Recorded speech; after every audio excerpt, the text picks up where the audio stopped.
ნაციონალური მოძრაობა მთავრობას დასაქმების პრობლემის გამო აკრიტიკებს. ოპონენტები ყოფილი პრემიერის დროს მომზადებულ სახელმწიფო სტრატეგიას უშედეგოს უწოდებენ და ხელისუფლებას დაუსაქმებელი პირების აღრიცხვის ყელმო უწოდებენ.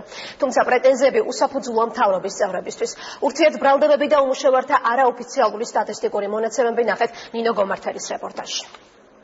აი ჩემი ვაკანსიები წერია და ჯერ ჩართულიც არ არის ვებგვერდი. ზურაბ ჭიაბერაშვილი ამბობს, რომ სამუშაოს მაძიებელთათვის სახელმწიფო პროგრამა არ მუშაობს. ნაციონალური მოძრაობის წევრის ინფორმაციით, ხელისუფლება არაფერს აკეთებს სამუშაოს მაძიებელთა აღრიცხვისთვის და შემდეგ მათი დასაქმებისთვის.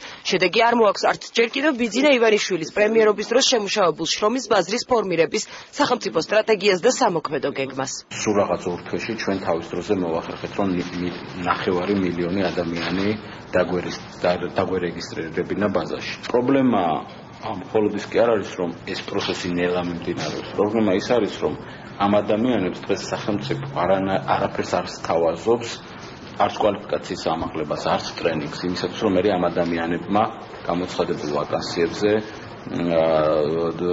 თავისი სამუშაო ადგილები იპოვონ. ოპოზიციის კრიტიკას არ იზიარებს მთავრობა. ჯანდაცვის მინისტრის მოადგილე ამბობს, რომ არსებობს კონკრეტული სქემა და გეგმა თუ როგორ უნდა მოგვარდეს დასაქმების პრობლემა.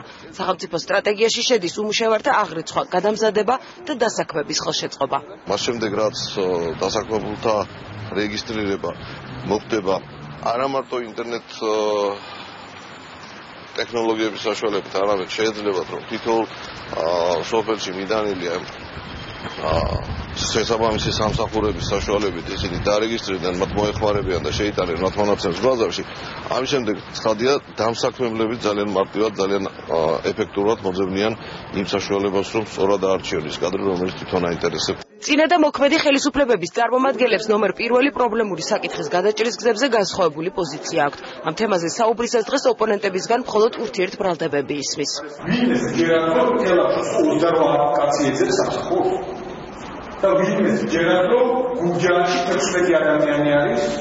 ეს მეტყველებს იმაზე, რომ ეს პროგრამა არის აბსოლუტურად მოუქნელი და ეს არის საქართველოს მოქალაქეებისთვის. ეს არის იმისთვის, რომ ვიღაცამ ჩაიწეროს რაღაცა, რომ აი პროგრამაზე მუშაობ. პროგრამები დასაქმების რაც მათ ჰქონდათ, როცა ბიუჯეტის თანხებს პირდაპირ ახმარდნენ სამწუხაროდ ნაციონალური მოძრაობის აქტივისტების დასაქმებას და ამას ეძახდნენ და პარტიული მიზნებისთვის გამოყენებას და ამას ეძახდნენ დასაქმებას.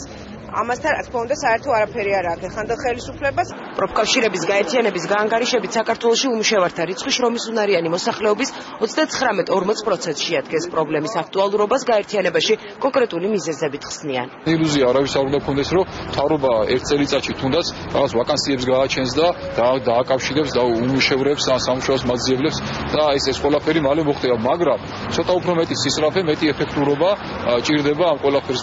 სანტექნიკოსი, ელექტრიკოსი, დურგალი და სხვა ხელობის ათობით ადამიანი ვახუშტის ხიდთან იკრიბება და სამუშაოს მოლოდინშია. თვითდასაქმებულებს საკსტარტით დასაქმების მაჩვენებლის დათვლისას უმუშევრად არ თვლის. დაუსაქმებლად არც მას მიიჩნევენ, ვინც სამსახურს არ ეძებს. აღრიცხულთა დათვლას კი სტატისტიკის ეროვნული სამსახური წელიწადში ერთხელ ახდენს. რამდენი უმუშევარია საქართველოში 2013 წლის მონაცემებს უწყება მაისში გამოაქვეყნებს.